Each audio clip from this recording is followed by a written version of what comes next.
Нов, уште поголем од претходниот тендер за набавка на униформи, сега за 6000 полицајци најави Министерството за внатрешни работи.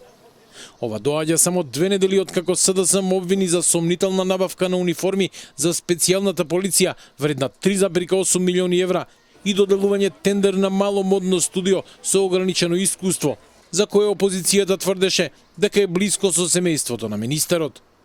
Првиот човек на полицијата, Панче Тошковски, ова го нарече обид за девалвација на тендерот, па посочи пример за тоа како биле облечени полициските службеници кога тој бил технички министер. Едниот со фармерки, другиот со работнички оддел, а третиот со пауто од татко му, затоа што татко му бил негов полициски службеник и така натаму. Срамот.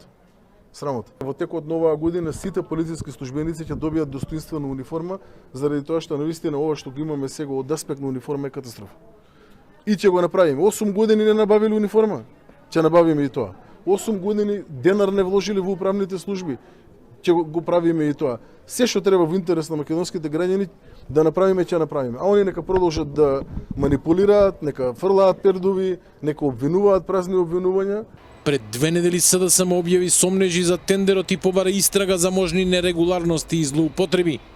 Од партијата побара јавно објавување на документацијата поврзана со тендерот и брза постапка од јавното обвинителство. Демантирајќи ги шпекулациите за блискост помеѓу собственикот на фирмата и неговата фамилија, и министерот Тошковски ги повика институциите да ги испитаат сите сомнежи за незаконитости поврзани со набавките во МВР. Од антикорупцијска велат дека постапуваат по овој предмет. Постапувањето по предметот за јавната набавка на Министерството за внатрешни работи за набавка на полициски униформи е во тек. По утврдување на фактичката состојба во конкретниот случај ќе биде донесена одлука на јавна седница на ДКСК. Во меѓувреме, властите се пофалија дека Македонија ќе стане регионален производител на пасоши и лични карти, со што ќе зголеми домашната автономија во управувањето со важни административни процеси и ќе овозможи развој на домашната индустрија поврзана со личната документација.